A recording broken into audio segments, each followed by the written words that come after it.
Are you a gamer? Do you have a gamer in your life? You're looking for ideas for gift, you want to increase your gaming or gaming adjacent experience, your convenience. Well, this is the video for you. We'll look at 3 different solutions that should appeal to gamers in so many different layers. All the products that we'll talk about have been sent for the purpose of this video. This has no impact on my opinions, no money change hands, and they see the video at the same time as everybody else. We won't go super in depth dialing into specs and all kind of stuff. Rather, we'll keep it simple and talk about how they can improve your gaming experience and much more. Starting with the Woojer Vest 3. And this is the most extra product on our list. Funny enough, I actually have the Woojer Vest 2 that I bought a couple of years back and have been enjoying since. And the idea is simple. You wear this vest on you that has 6, well, I was gonna say speakers, but really they're more like 6 subwoofers. And you can bring your audio source either through USB-C 3.5mm jack that supports microphone input, or simply use Bluetooth. Now, Bluetooth may have a little bit of latency, so if you're sensitive to that, you may want to use the other 2 wired methods. And the idea is very simple. You want to take the audio from your source, crank it to 100, plug it or connect it on your vest, and then from your vest, you're gonna see it vibrate, and you can address the sensation with your 2 buttons. And you can also address the volume from your output. If, for example, you use the RG34XX, you can plug another pair of headphones into your vest.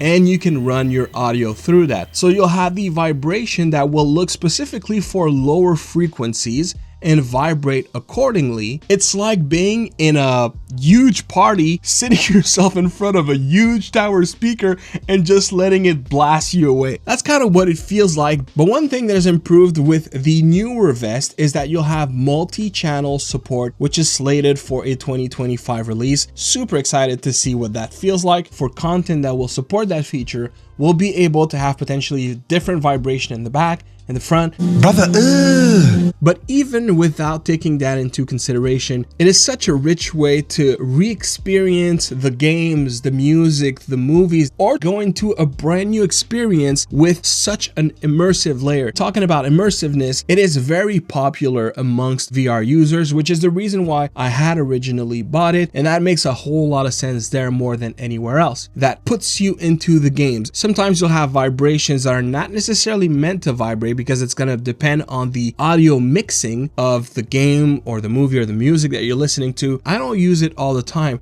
but there was not a single time that I've decided to use it and I did not have an increased, a heightened experience because I have. And before we move to the next product, also to keep in mind, they have different options on their website. The one they sent is the one specifically to be used with the Meta Quest, which comes with some extra features such as straps to attach your controllers. And lastly, while you can be connected through wire, the whole vest works with a battery that is part of the vest itself. It's not a unit that you have to have separately on your pocket. It's just all connected as one unit. Takes about 3 hours to charge and it'll give you about 8 hours. Something I greatly appreciate with the vest, these devices seem to hold their battery very well. So if you don't use it for 2 weeks and then you pick it up and power it, you'll have juice. That's not something I use every day. For example, there's a new release. I know that I'm really looking to get involved, engaged into a gaming experience. I think it's a phenomenal tool to have for gamers that are looking to push their gaming experience to new uncharted territories. That's really what it is. And to be honest, while this is a multi-product video, it's probably one of those that I could be interested in doing a full review, especially going deeper into various experience across different platforms. Let me know if this is something you'd like to see as a video. But until then, let's move to the next product on our list, which could probably surprise you as they are OBSBOT webcams. It's just a lucky accident that I happen to be streaming now for GameSir, but another reason is I come from an era where we would sit down on a couch and game with friends, with family members. That's not as common nowadays, but I still, when I game, get on a messenger call or get on a Discord call with friends and family, and more often than not, this is how we game. On a Friday night, we're all in the Discord, we chat about a bunch of different things, and we all each game on our end, or sometimes we game together. Especially with my two two brothers, almost all the time we just default to Facebook Messenger and just have our camera up. Why not have a webcam to just make it all more seamless for me? Have this experience on my PC on my second screen where they're there, they see me, I see them as I game. I don't have to keep my phone propped up all weirdly and it falls like half the time. So I thought that's something I have never done, and ever since I actually started doing that more and more, webcams became just this tool that I had never perceived as a gamer tool as much as I do now. Of course, there's always the Twitch element and streaming on YouTube,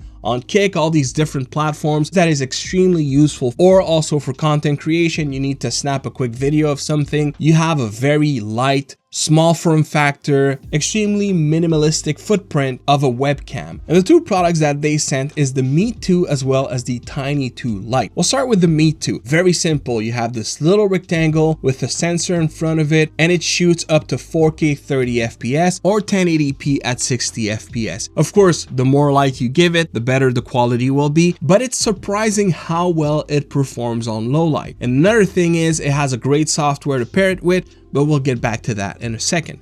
Now, the other option is the Tiny 2 Lite, and this one is the quality of the Meet 2. However, you have some extra features. For one, it is set up on a gimbal. It can move, it can rotate, it can look up and down based off of what you're doing, and you can even have AI tracking features if you want to make sure to always be on screen and it'll know to follow you. That's actually something I'm looking to use eventually as a streamer, to follow my hands whenever I'm doing those streams. It's a very neat feature to have. The other thing is where the Tiny 2 Lite is just slightly superior is that you don't necessarily have to rely on the software. I have found that moving the gimbal with my hands to have the camera point exactly where I need it to point works absolutely fine. So this is something to keep in mind as well if you are looking to maybe capture product footage or specific aspect of your gaming. You want to capture your keyboard, but then your mouse and then your controller and so on and so forth. This is an easy solution to just move the camera without having to move the support itself. They're both equipped with microphones, and as we mentioned a second ago, they both have their software solution and they use the exact same. So in my specific case, I actually use both of them in my streaming, and with one app, I'm able to control both the Tiny 2 Lite and the Meet 2. Such a fun and easy solution. And last thing I want to point out with these cameras, because anybody that had a webcam in the past will probably understand what I mean. In my experience, these are the type of devices that are awesome, but are also very prone to crashing. I've always accounted that to just the bandwidth, the bitrate being high. There's a lot of data that goes through a cable. Well, hear this one out. I have been using both cameras, both with a Type A to Type C. I'm not even using Type C to Type C, where usually cameras then tend to do better. Now I've been using Type A to Type C, 4K 30 FPS or 1080p 60 FPS. I have easily, I want to say, over 100 hours using both simultaneously, and I've not had a single crash once. That speaks volume compared to any other webcam experiences I've had in the past, which is essentially the reason why I did not have any anymore, because they used to crash, so I got rid of them all. Well, not with OBSBOT. I've had a phenomenal performance, phenomenal experience, so maybe the gamer that you are would find use to a webcam, as I discovered myself. As for prices, I've seen the Meet 2 for $129 US, but it's often found for less, and the Tiny 2 Lite goes for $179. Yeah, they're sold on Amazon, but I have found that the best prices were often observed on their own website. In any case, if you're interested, there will be a link in the description. And lastly, another tool that I did not think would have such a positive impact in my day-to-day are MAGTAME cables. That's going to be a quick one, but it's a very cool one, especially for gamers and, dare I say, PC gamers. If there's one thing, especially on PC, that simply cannot be avoided, is wires. Yes, we have wireless keyboards, yes, we have wireless mouses, but then you have to charge them all the time, and there's always that extra device that you're trying to plug to your PC, and then you have to reach out in the back to have a cable. Usually keep one on your desk to not have to do all these things.